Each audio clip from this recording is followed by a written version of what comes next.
तवळ्यात आणखीन एका महत्त्वाच्या बातमीकडे, मराठा समाजाला आरक्षण दिल्याचं जी.आर. प्रसिद्ध केल्यानंतर आता जागोजागी मुख्यमंत्री फडणवीसांच्या एका फलकाची चर्चा होतीये।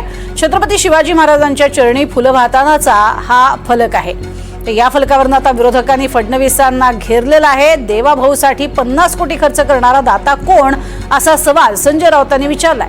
तर देवाभाऊंनी दिलेली जाहिरात खर्च 50 कोटी नाही, तर सर्वसामान्य कार्यकर्त्यांनी दिलेली जाहिरात आहे, असं उत्तर भाजप प्रवक्ते नवनाथ बन यांनी दिलंय। जाहिरातीवरती 50 कोटी रुपये खर्च झाला आणि ते अज्ञात व्यक्तीने केलेला आहे। ही अज्ञात व्यक्ती कोण हे राज्याच्या मुख्यमंत्र्यांना माहित असायला पाहिजे। संपूर्ण महाराष्ट्रात डिजिटल होर्डिंग्स, वृत्तपत्रातल्या इंग्लिश, मराठी, हिंदी सर्व भाषेतल्या जाहिराती, टीव्हीवरच्या जाहिराती, हा साधारण खर्च 50 कोटीच्या आसपास एका दिवसाचा, आणि या जाहिराती सातत्याने दिसत आहेत टीव्हीला। आता हा दाता कोण आहे?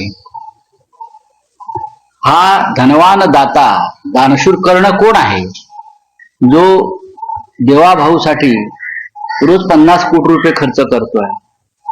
आणि त्याचा असा काय लाभ झालाय भाजपकडून, सरकारकडून, या सगळ्या जाहिरातबाजी करतोय? हे एक कोडं पडलंय महाराष्ट्रात।